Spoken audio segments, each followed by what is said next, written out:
Hello friends, quick video once again. Pawan Kalyan garu ఈ IIT వరంగల్లో ఇక్కడ వెళ్ళారు కదా, వెళ్ళేసి ఒక స్టేట్మెంట్ ఇచ్చారు. ఏంటంటే, నాకు చిట్స్ ఇచ్చిన నేను కాపీ కొట్టను అన్నాడు. దీని ఒక సింపుల్ థింగ్, ఆయనకి చిట్స్ ఇస్తే ఎందుకు కాపీ కొట్టరో మీకు తెలుసా? ఎందుకంటే చిట్స్లో ఏముందో కూడా అర్థం కదా ఆయనకి.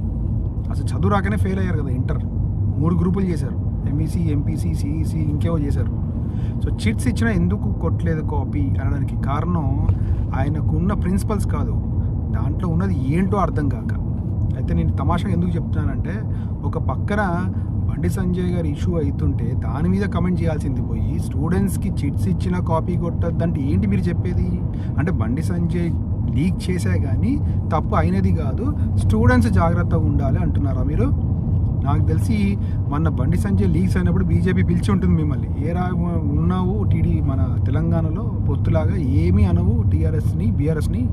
అక్కడ బండి సంజయ్ కష్టాల్లో ఉన్నాడు, ఒక కమెంట్ పాస్ చేయవు, సపోర్ట్ చెయ్యి అని ఉంటారు. అందుకే వచ్చి ఇలాంటి సపోర్టివ్ స్టేట్మెంట్స్ కొడుతున్నారేమో అనిపిస్తుంది నాకు. ప్రజలు మేల్కోవాలి, మెయిన్లీ జనసైనిక్స్ మేల్కోవాలి. This is your RJ Raul signing off. Bye.